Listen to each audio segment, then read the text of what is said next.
set? Yep. Cool, alright, this is Art Life video blog, day 173. I am Sam Walsh, and we're currently in my creative space. I'm Jacob Wolf. Thank you for having me, Sam. Thanks for coming. Pleasure. Pleasure to be here. Thanks for tuning in, everybody. Do you want to start off by telling us a little bit about yourself? Yeah, of course. Let's see, I'm originally from Chicago, Illinois. I was born and raised on the south side of the city, and I don't know, grew up being like a normal kid, getting scrapes and bruises, and I don't know, I like kind of fell in love with art at a young age, because my brother and my sister were into like hip hop culture and graffiti, so at like a young age, I started just seeing like graffiti around the city, and I kind of just like from there, it kind of like is where art really blossomed, I guess, in my brain. Because like, when I was like a little kid, I would draw like every other little kid did, and I love drawing with my friends, doing like comic book stuff. And then, like, I would say probably when I got a little older, the street culture kind of became more enticing to make art for me. Did you start to mimic that? Yes, I did. So like, I kind of like, my brother would draw in his black books, and then I would just like nerd out on his books, and I would kind of like draw the same stuff he was doing. So that's kind of like, I kind of was mimicking him, and then the stuff he was doing, and then also some of the stuff that like my sister was doing in her high school art classes, because I'm the youngest in the family. So like, I was just seeing what they were doing, and I thought it was super cool. So that's like, I was kind of mimicking them to start, and then it became like what it is. So your siblings, your family, was a big inspiration to you as well. Yeah, most definitely. I had a lot of friends that were really good at art growing up, and still are. And then my brother and sister were also creating. So it was just kind of like, I don't know, I just kind of fell in love with it. It was just kind of fun, you know. It was just like something to do, I guess. What was your subject matter? Was it all lettering, or were you doing characters? I would say characters. I was more into the characters than I was into the lettering. I would do lettering and stuff like that, but and then I eventually started playing with spray paint. But I was more into like, I love the colors and the brightness, and I love the like funny, goofy, or like kind of rough looking characters. Is there a moment or any event that happened that made you decide that you were going to take art seriously?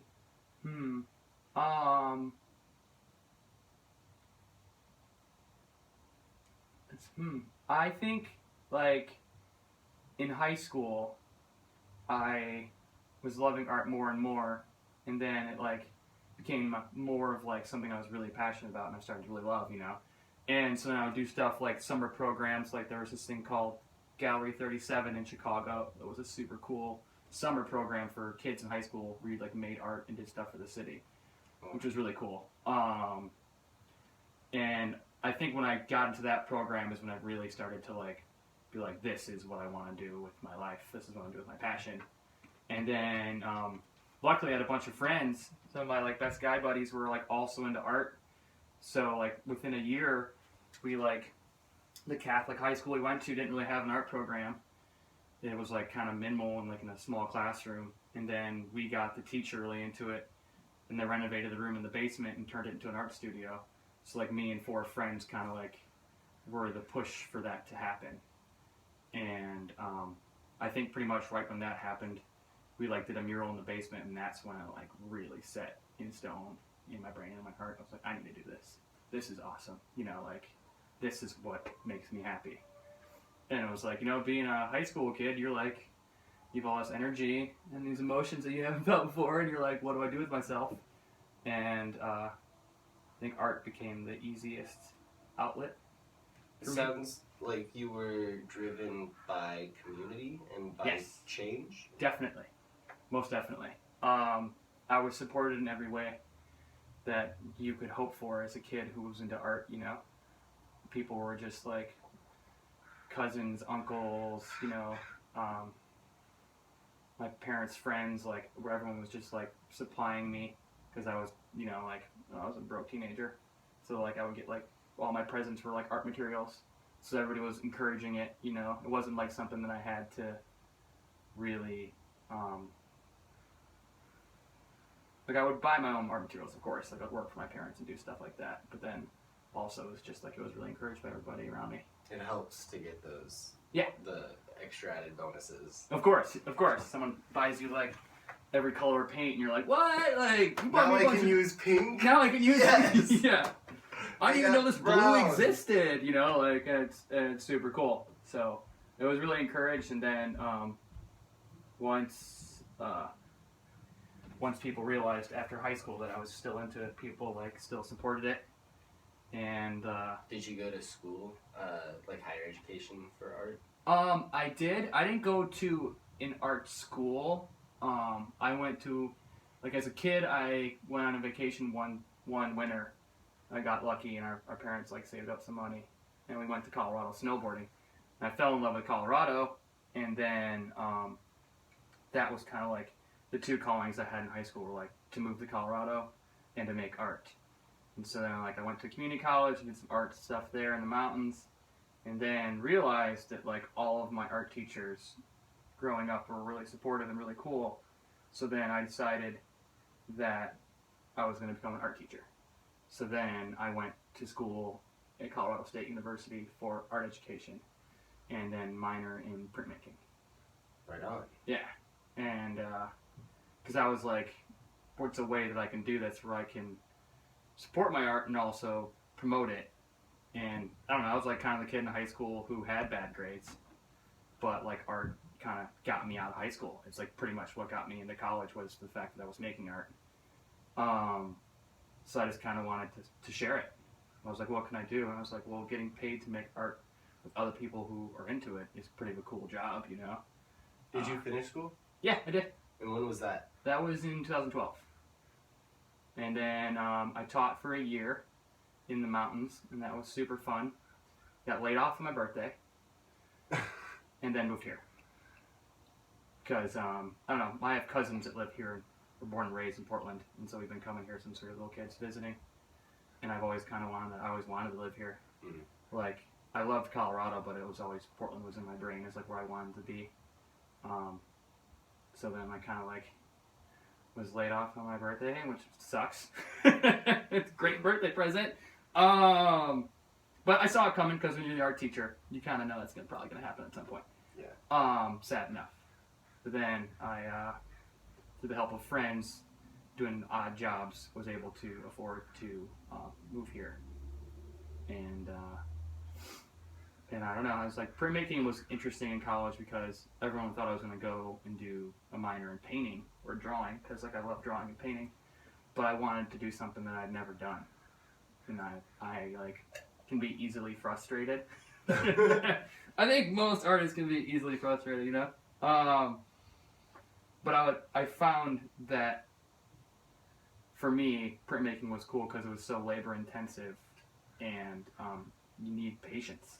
And I wanted to like build my art skills, and I also wanted to build my like creative patience. So I like that's why I did printmaking, which was like, you know, there's definitely some beasts you have to work through in that program. What was your perception of printmaking before you went into it, opposed to like when you were coming out of it? I think going into it, I didn't know shit. I didn't know anything about it. I like took an introductory class just because I wanted to, and we were doing etching, and I was like, oh, this is super cool. I was like, this is intense. And then I did woodcuts, and like woodcuts are just so fun to make. And then once I saw people doing lithography in the studio, that's when I was like, that looks really cool, what they're doing with litho stones. So then that's what I did for like the last 2 years, was I did only lithography. I didn't do any etchings anymore. I did woodcuts like in my spare time, but like for class, I was in 2 lithography classes. And I just loved it because you're using those giant presses, and it's just so labor intensive and like rewarding. And once you can crank out a series so fast in front of you, something you love, it's like really cool. So I feel like going into printmaking, I never did printmaking in high school. I never tried it. I only tried it when I first got to college, and then I was like, this stuff is awesome. And when I graduated, I was like sad because I had fallen in love with the studio so much. And like lithography is like not really cheap to do at your house, or like being part of a printmaking studio. There's a couple in town that aren't expensive, but it's like that's just another expense I have to use for my art. So I miss lithography deeply, but like maybe one day when I have money again where I could like afford a stone or afford a giant press, I might get back into it. But now, no, maybe, you know. It's just had to take to the wayside. It did. And it was like, I mean, I was drawing and painting throughout college while I was doing litho. But like I kind of like stopped doing that and then kind of fell in love with painting with like spray paints and acrylic. And that's what I was doing for a couple of years. I was mainly doing I was drawing, but not really a lot. I was just doing a lot of painting.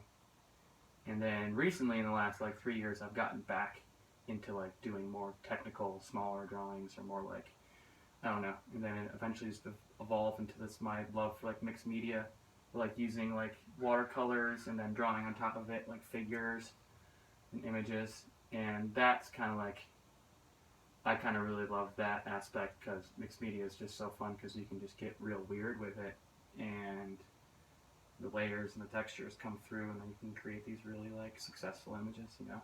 What is your subject matter right now that you tend to gravitate towards? I would say I tend to gravitate towards I would say natural beauty, like animals and wildlife. I'm always attracted to because I just find there's some magic with them. And then my subject matter, 98% of the time, is like female subject matter, and I'll paint and draw different types of women, and I kind of recently have been, because I would do like bird paintings and I'd put a bird on it, you know, and I'd have fun doing that, or like draw foxes or something cool. And then I started kind of compiling the female subject matter in the animals, because it was kind of like, it just seemed more, there was more to it. There was more like things that people could grab onto. There's a little bit of juxtaposition. Yes. They're relating to each other in some way. Yes. Contrasting to each other.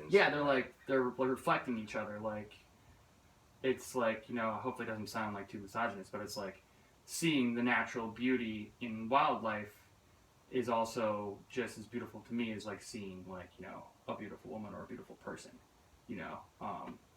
Doesn't have to be a woman, it could be male subject too. It's just like recognizing beauty and then juxtaposing them together in like a way that is like interesting and colorful and like kind of like storytelling. But I don't know, I always want to hear what people perceive my paintings. I never like to tell them what I was thinking, just because that's the fun, you know. And it's like whatever you take from it, it's what you take from it, you know. And if it inspires you, cool. Hopefully it doesn't piss you off. But if it pisses you off, I'm like, at least I got you to react to it, and that's like that's the main thing. But right now, this series I started a few months ago on my friend's farm. I was down there doing some work for him, and in my free time, I started these new series where I'm doing these like wood panels with like kind of silhouettes of flowers that are like dripping, and then these kind of like spectrums of color, or kind of like blasts that go up.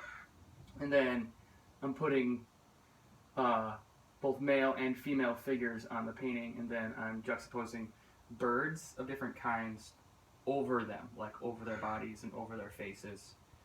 And it's kind of like I don't have a name for the series yet. It's always like the weirdest thing to try and figure out in your brain. Do you have an example? Yeah, this guy right here, I can pull off the wall. This was the one that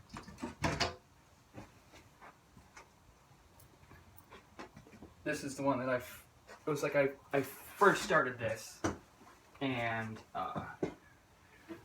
I'm just gonna do this real quick. Yeah, of course. For the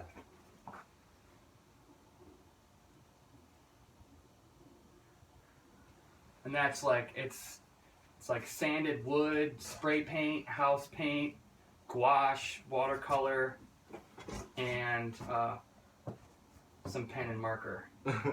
So it's like I always have like a definitely mixed media. Yeah, definitely mixed media. And I have like a mixed tool bag, I guess you'd say. But the idea with the birds overlying people's faces is kind of like, what's the best way to put it? Is like,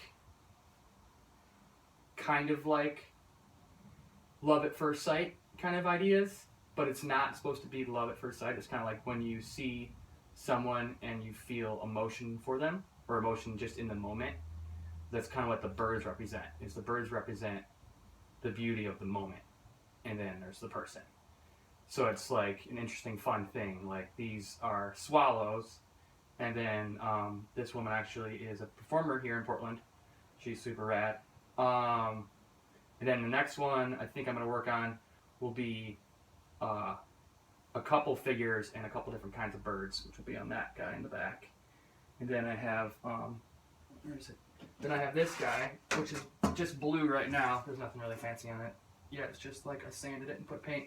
But this one's going to have a guy on it with like a flat brim hat and a beard, because that's like popular right now. So why not, you know? Gotta echo the times. But he's going to have like some stellar jays, and they're going to be like flying, kind of like what she looks like. They'll be doing the same thing to him. And I just want to create the series where it's just like, it's supposed to be like this moment, you know, like maybe it's not even someone you know or you're ever going to know, but it's like if you're on the bus, you look out the window and you see this person who's like in perfect sunlight. It's just a really cool moment, you know? Well, and anytime that you lock eyes with somebody, there's that instantaneous spark that may only last a second. It only lasts as long as you're looking at each other. Of course. And so that's kind of what they're reminding me of, is the sparks or the fireworks, the wind blowing, the trash in the background. I don't know. Yeah. That's cool. That's like totally like that's what I'm trying to capture. It's funny because I didn't think about the spark, and that's exactly what it's supposed to echo and reflect, you know, which is like, I don't know, it's just cool. It's like the fun stuff that happens in life that, you know, those are the good moments, you know? Yeah. That's like, those things are so great to cherish in your brain for when there's bad moments and you're like, man, like, life fucking sucks. But then you're like, what is great about my life? And you can think about all these sparks that happen, and you're like, and that brings you back or pulls you out of the darkness, you know, or wherever you may be. You've got one more piece right behind you, too. Yeah, this is a chick smoking a spliff, and it's actually, what happened was, I painted it, and then I was doing some work outside, and I was working on her outside, and, I forgot that it was outside, and it started raining, so that's why it looks like that, is because it got rained on in a rainstorm.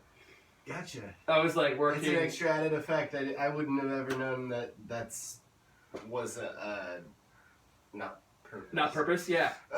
I was like, when it happened, I was, you know, definitely pissed off. I was like, I fucking left a painting out in the rain. I'm an idiot, you know. Then me and my friends were like, actually, it looks pretty cool. I was like, I think I'm gonna repaint it. My friend was like, I think you should leave it. It's pretty cool. And I was like, all right, okay, I guess it's done. I don't know. So we'll see. I might touch it up and redo like some details, just so like her eyes are a little bit more crisp. Because it's like, I don't know. And she's supposed to be like, I haven't put birds on there yet, but she's like, she's just like in her own moment. That's why she's not looking at the viewer. She's kind of just like in her own, I guess you could say, bliss or her own meditation, you know, relaxing, which is cool, which is fun, you know. It's supposed to be another one of those things. And the spectrums of color are just kind of like, I guess they would be like their emotions or their thoughts. It's like, that's why they're all beaming out of their heads. It's kind of like wherever their brain is going off to, or is going. It's like, that's what those guys are supposed to represent, which is fun. Right on. Where can people find your work? Are you showing anywhere? Right now, I'm not showing anywhere. I feel like once I get 2 or 3 more of these done, and I have like a little stock of them, then I'm gonna try and contact galleries in town. Because I'm currently showing nowhere, and I want people to see these because I think they're really rad, and I love making them. And people should see stuff that you love doing. So currently, no, I'm not showing anywhere. I'm on the hunt, I guess you could say. I do have a Facebook art event page or art page, but I don't update that thing because no one pays attention to it. I kind of feel like it's kind of not really something people check. But I do have an Instagram account, and right now my name is Wandering Wolf, but it is WANDERIN_Wolf. Instead of wandering with the G, it's just without the G. Gotcha. I have that Instagram account which is like me, my life, and my art, and then I have my studio has I have my own little internal studio, and it's called Wolf and Dog Studios, and that's something I'm forming, and I'm trying to get a couple people just to join the collective, and we'll have our own little thing going on. And that has an Instagram account that's all completed works instead of like my other one is like you can see things be made. Yeah. And my completed work, and that's just Wolf and Dog Studios as one on Instagram. And that's cool. That studio name I evolved with my sister. Me and her have a great conversation about it. And it's like reflects the wild and the domesticated parts of ourselves. Is like embracing your inner wolf, but also utilizing your domesticality, I guess you could say. So it's kind of like, taking from what you love in the wild and bringing it back and sharing it with others. Which is fun. Definitely. Yeah. Feed the wolf and feed the dog, I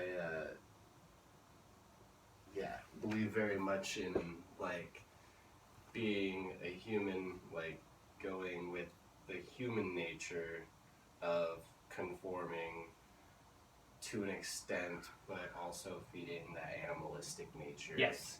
It's right along what you're talking about. Mm-hmm. It's like I kind of feel like the dog aspect is like your practicality and the things you feel you need to do, and then the wolf is just like your spirit, the wildness inside of you, the fun, and the dark. It doesn't have to be positive. It can be negative too. It's fine.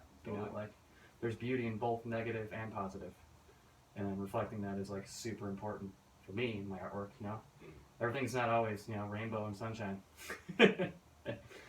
but rainbows and sunshine are pretty dope. So that's how it goes. Do you do commissions? Yeah, I do commissions of any type. I'm always down to do. I've designed a couple tattoos for people. People keep telling me I should do tattoos. I don't know. We'll see. There's a lot of tattoo artists in Portland, so many. Yeah, commissions are always available. I'm down to do paintings. I'm down to do drawings, designs. Come up with ideas for people's companies. I'm down for any type of commission that would be slightly even creative. I'm pretty good with problem solving too, so I can kind of figure shit out. Mm-hmm. But yeah, I do lots of things that's all 2D.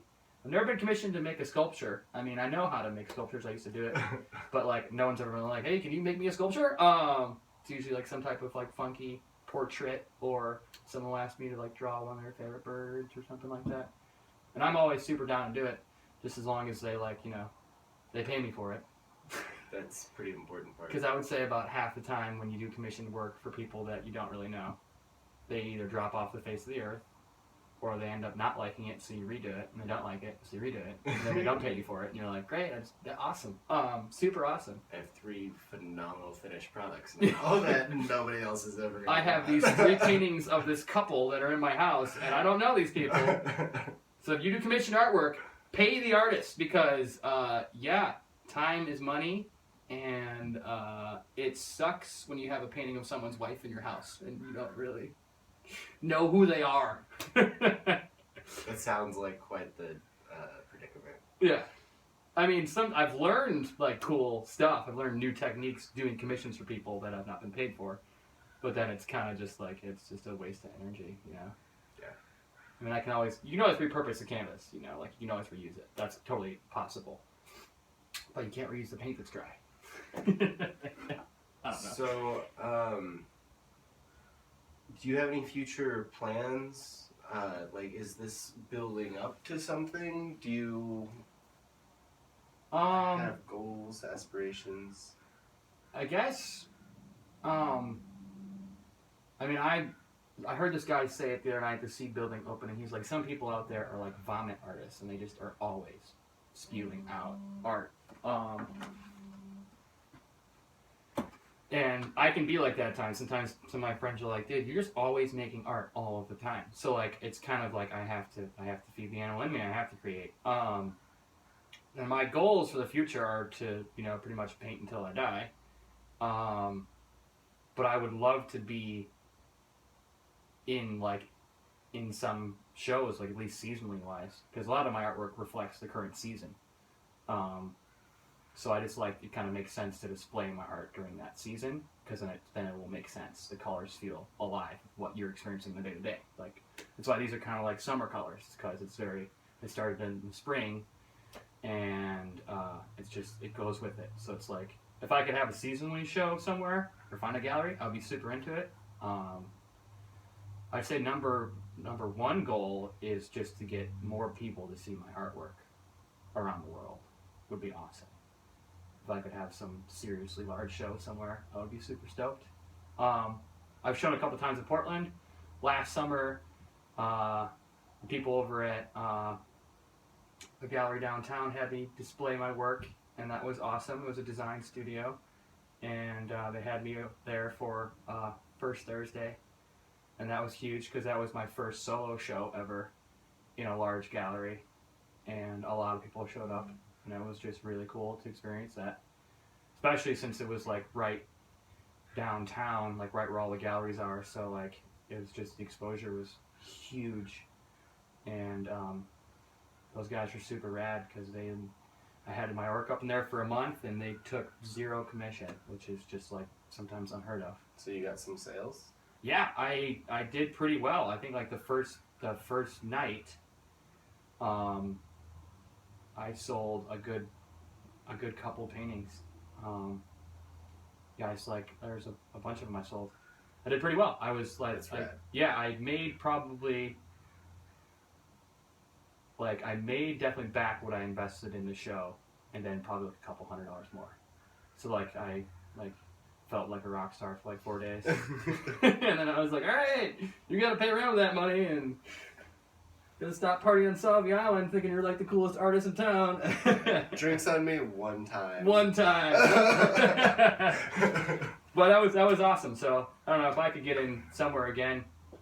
I'm always down. I'm always into it. You know, I just want people to see it. It's like I make so much that if I keep stockpiling, my room is gonna be full to the ceiling, and then no one's gonna see it. You know. Yeah. And people generally like my art. I get a lot of positive feedback from like kind of all age groups. And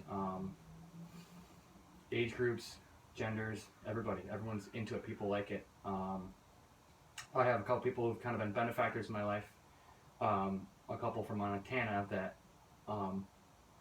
these two women are super great. They've been inspired and influenced and helped my art become and be what it is. Without them, I think like right after college I would have like floundered. So super thankful to them. For that. One's awesome. So cool. Do you ever do collaborative pieces with other artists? Yeah, I did a collaborative piece with one of my friends who lives in the Bay Area recently. That was super successful. My friend Taylor, who's on Instagram, I believe her account is called Tay Love. She makes super dope jewelry and art. Me and her are gonna do another collaboration, and I have a couple in the works with friends, and I'm always down to do collabs with anybody that's like our styles would either mesh or work well together, or even if they would kind of fight each other, it's still cool. I think collaborations are awesome because you teach each other things, and you usually create something super interesting, something super fun, you know. Yeah, it's great exposure because like whoever likes your art and likes their art and make art together, then it's like you kind of go out, you know. I love what we make together. Yeah, exactly. the last thing that I wanted to talk about is the gallery that I'm throwing Yes. very soon. Very soon. 4 days away. 4 days. I'm dying. I don't know what's going on. Somehow there's going to be a gallery that happens on Friday. But doing a lot of preparation. Very excited about this show. There's going to be over 60 artists. Huge. There's going to be like 10 musical acts. Awesome. There's going to be body painting, live painting from artists. There's going to be stuff for like guests to come in and paint on. Cool. As well as like a place for them to sit out and make stickers if they want to. Nice. One buddy of mine does reproductions of video games that were never released in the United States. Okay. But translates them, and so that sounds wild. That's cool. So we'll be playing video games there. All right. Yeah. Like it's gonna be anything, everything you ever want. Like should be there, except for alcohol. It is an all ages event, and there will be no booze in the venue. There is a bar across the street that guests can go visit in between sets of musicians, or just go get a breather. Yeah, of course. Other than that, it's gonna be rad. 12-hour event, 1 p.m. till 1 a.m. and it should be jam-packed full of excitement the whole time. Awesome. Is the idea. Yeah, I'll be there for sure. Sweet. So please, if you can be there to show some work. Yeah. It would be great to. I'd love to have you be one of the many artists there. Of course. I also do a lot of live painting too, so if you're not, I know that when people hear you live paint, that usually gets stacked up pretty quick. There's a bunch of painters. So if someone decides not to live paint... No, please, that would be awesome for me. I don't care if there's a million people live painting. More the better, right? Yeah, if everybody, if all of the artists have something to work on while they're there, it's just more stuff for people to look at. Of course. Ogle. Yeah, exactly. A few more things that are going to happen there. My friend Marissa is having an auction of art that she's collected. Her brother recently passed away earlier this year and racked up a bunch of medical bills fighting cancer. Mm-hmm. So there's an auction benefit to help relieve a lot of those medical bills. Gotcha. And then there is a raffle, a separate thing, where all of the artists involved have the opportunity to donate something into the raffle, and then any of the guests that come in can donate $5 or more. Every $5 that they donate, they get a raffle ticket. Cool. No cap, just trying to get as much art into as many people's hands as possible. Yeah, that's right. Well, I am, I have a stockpile of art in my life, so I am more than down to contribute something. Thank you. And then it's much appreciated. Yeah, I'll try and find something super dope, so someone sees it and they're and encourages them to buy more raffle tickets, and then we can help out this family. It sounds great. Right on, man. Cool. Thank you, Sam. No problem. It's been a pleasure. Yeah. Meeting with you. Of course, bud. Talking with you. Mm-hmm. Thanks for tuning in, everybody. This is the Art Life Video Blog, day 173. If you like what you saw, you can always follow the YouTube channel or find me on Facebook or stalk me on Instagram or whatever. Jacob Wolf and Sam Walsh. Yeah. All right. Have a good night.